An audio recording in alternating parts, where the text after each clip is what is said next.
Picture this. You're driving home from a road trip. You have your windows rolled down, letting the wind in so you could take in the Chicago smells. You're staring out the window waiting to see something familiar. It's been a long road trip.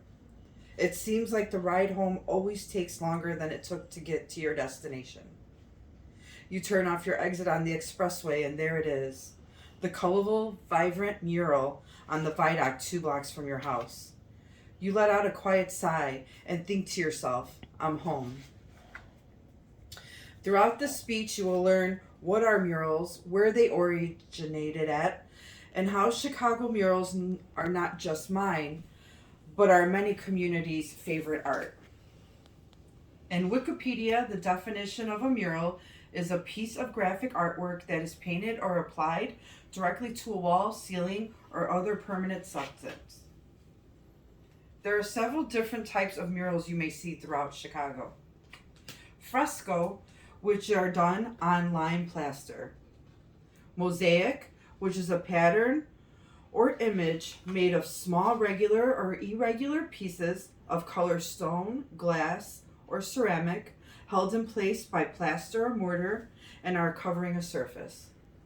Graffiti is an art that is written, painted, or drawn on a wall or other surface. And lastly, mariflage, which is a technique for gluing a painted canvas to a wall using adhesive that hardens as it dries, such as plaster or cement. In the art world, murals began to be used at the beginning of the 20th century, said Wikipedia. Even though some murals date back further, they were called antique art. Some famous first artists are Diego Rivera, Graham Russ, and Keith Haring. In an article by University of Chicago called Murals in Chicago, an open conversation concerning immigration, history, civil rights, cultural identities, the first Chicago outdoor mural was painted on a building in Bronzeville neighborhood on 43rd and Langley in 1967. The artist was William Walker. He was said to be the founder of a community mural movement. He coordinated with other African American artists to create the Wall of Respect that was created to honor Black heroes and beautify the neighborhood. This started a trend, and many other communities here in Chicago, as well as other cities, started making statements through murals.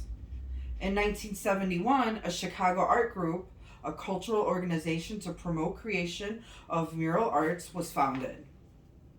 This mural movement was put together to express their political views. Since that movement, you find murals as far north as Zion to as far south as Hegewisch, downtown and to the east of the city, pouring into the suburbs.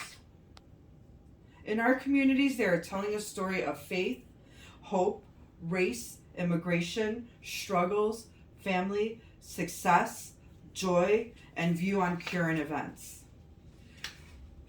Frank Schultz, a Chicago art critic and educator, said in the book A Guide to Chicago Murals, the mystery deepens with the reflection that mural art is social art, meant to be seen by more rather than few, and historically devoted to subjects generally familiar to the audience and easy to understand.